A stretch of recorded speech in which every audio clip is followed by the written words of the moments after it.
जय श्री श्याम। तलाक दूंगी, मगर मेरी एक शर्त है। जब मैं रात को घर पहुंचा तो पत्नी ने खाना लगाया। मैंने उसका हाथ अपने हाथों में लिया और कहा, मुझे तुमसे कुछ ज़रूरी बात करनी है। वो शांत बैठकर खाना खा रही थी। उसकी आंखों में दर्द साफ नज़र आ रहा था। अचानक मुझे नहीं पता कैसे कहूँ, मगर उसे बताना ही था। मैंने बड़ी शांति से कहा, मुझे तलाक चाहिए। लगा जैसे उसे मेरे शब्दों से कुछ फ़र्क नहीं पड़ा, बल्कि उसने मुझसे पूछा, क्यों तलाक चाहिए। मैंने उसके सवाल को अनसुना किया। उसको गुस्सा आ गया। उसने चम्मच उठाकर फेंक दिया और ज़ोर से चिल्लाई, तुम इंसान नहीं हो। उस रात हम एक दूसरे से बात नहीं की। वो रो रही थी। मुझे पता था कि वह जानना चाहती थी कि आखिर ऐसा क्या हुआ जो हमारा रिश्ता टूटने की कगार पर आ गया। पर मेरे लिए उसके सवालों का जवाब दे पाना नामुमकिन था। मैं अब किसी और, प्रिया नाम था उसका, प्यार करने लगा हूँ। अब मुझे उससे प्यार नहीं रहा। मैंने उसे उसके बरसों के प्यार की सज़ा दी थी।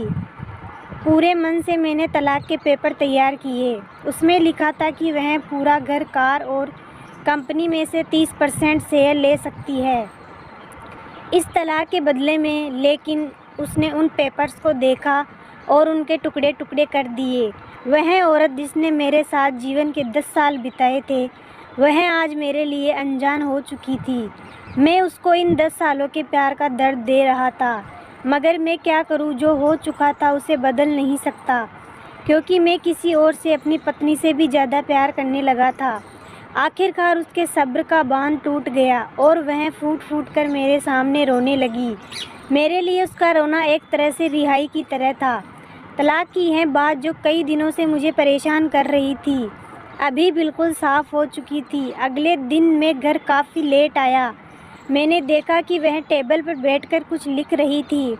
मैंने शाम का खाना नहीं खाया था, फिर भी मैं ऊपर जाकर अपने कमरे में सो गया, क्योंकि पूरे दिन प्रिया के साथ रहने और कई जगह घूमने के बाद मैं थक गया था। वह शायद उसी टेबल पर लिखते लिखते सो गई थी। सुबह उसने तलाक देने की शर्तें बताई। वह मुझसे कुछ भी लेना नहीं चाहती थी। उसे सिर्फ तलाक से पहले 1 महीने का समय चाहिए था। उसने आग्रह किया कि इस 1 महीने में हम दोनों वही पुराना वाला जीवन जिए, जितना संभव हो सके, क्योंकि आने वाले महीने में हमारे बेटे की परीक्षा है। वह नहीं चाहती थी कि हमारी टूटी हुई रिश्ते का प्रभाव उसकी पढ़ाई पर पड़े। मुझे भी यही ठीक लगा, मगर वह कुछ और भी चाहती थी। जैसे शादी के दिन मैं उसे उठाकर अपने शयन कक्ष तक ले गया था, उसी तरह हर रोज़ 1 महीने तक मैं उसी शयन कक्ष से उठाकर मुख्य द्वार तक ले जाऊं। मुझे लगा यह पागलपन है, मगर इन आखिरी दिनों को थोड़ा अच्छा बनाने के लिए मैंने उसकी यह शर्त स्वीकार कर ली।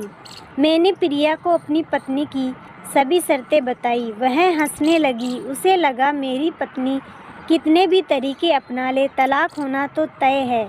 मेरी पत्नी और मैं इस दौरान किसी से भी नहीं मिले थे, लेकिन उस दिन जब मैं उसे पहली बार उठाकर गेट तक ले गया तो हम दोनों बहुत अजीब महसूस कर रहे थे, और पीछे से हमारा बेटा भी खिलखिलाकर खुश था। अगले दिन यह काम थोड़ा आसान हो गया। वह मेरे सीने से लगी थी और मैं उसकी खुशबू महसूस कर रहा था। ऐसा लगा जैसे कई दिनों बाद मुझे ये खुशबू मिल रही थी, या फिर कई दिनों से मैंने उसके होने का महसूस नहीं किया था। पहले जितनी उसमें वो कसाव नहीं था, और चेहरे पर कुछ हल्की झुर्रियाँ नज़र आ रही थी, और बाल भी सफ़ेद होने लगे थे। ये वही औरत थी जिसने अपने जीवन के 10 साल मुझे समर्पित किए थे। चौथे दिन जब मैंने उसे उठाया तो वो पुरानी रोमांच लौटने लगी थी। 5वें और 6ठे दिन वो पुराना प्यार फिर जागने लगा। मैंने प्रिया को इस बारे में कुछ नहीं बताया था। अब उसे उठाना और आसान हो गया था। शायद हर रोज़ यह सब करने का मैं आदी हो गया था। एक दिन वह अपनी पसंद की साड़ी निकाल रही थी, लेकिन कुछ खास नहीं ढूंढ पाई। उसने सांस भरते हुए कहा कि उसके सारे कपड़े बड़े पड़ने लगे हैं। तब मुझे पता चला कि वह काफ़ी दुबली हो गई है, और इसलिए मैं उसे आसानी से उठा पा रहा था। मेरे दिल को एक झटका सा लगा।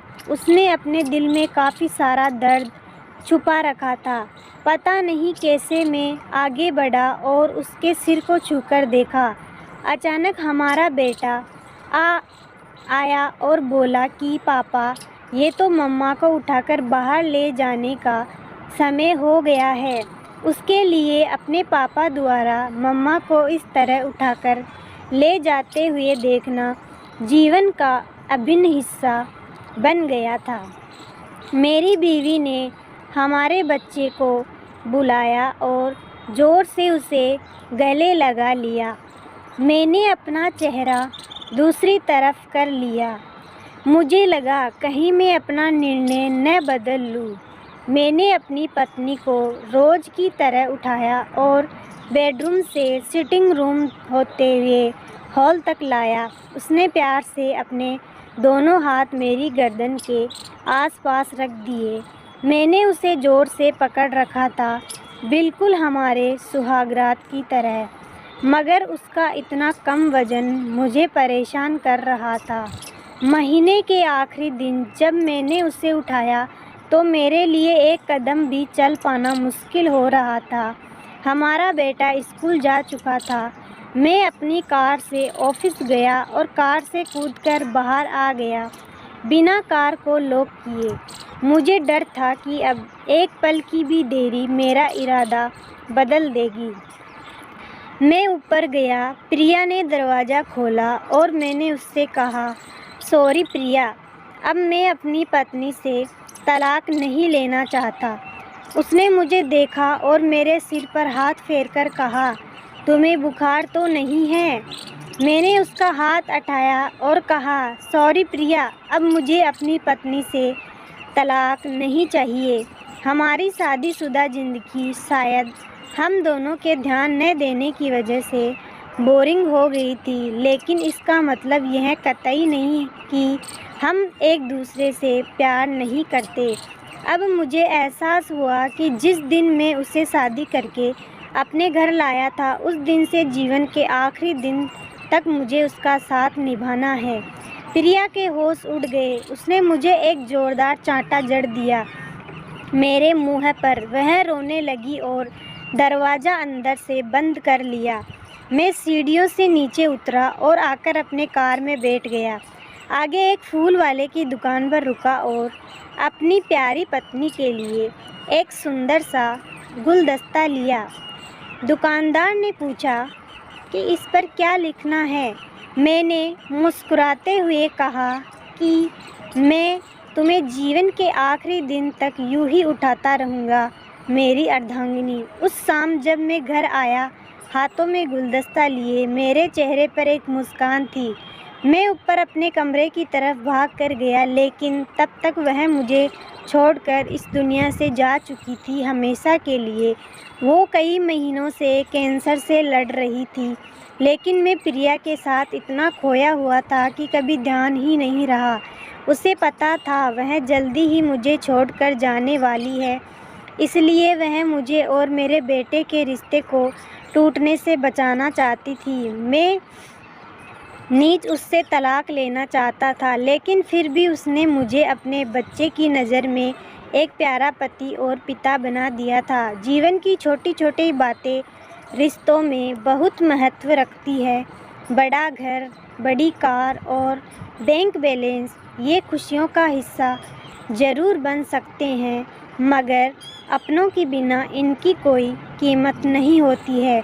उम्मीद है दोस्तों आपको ये कहानी बहुत पसंद आई होगी। अगर कहानी पसंद आई हो तो वीडियो को एक लाइक कर दीजिए। चैनल पे अगर पहली बार आए हो तो सब्सक्राइब करना ना भूलिए। मिलते हैं नेक्स्ट वीडियो में, तब तक के लिए bye bye, take care, love you all guys. पूरा वीडियो देखने के लिए आप सभी का बहुत बहुत धन्यवाद।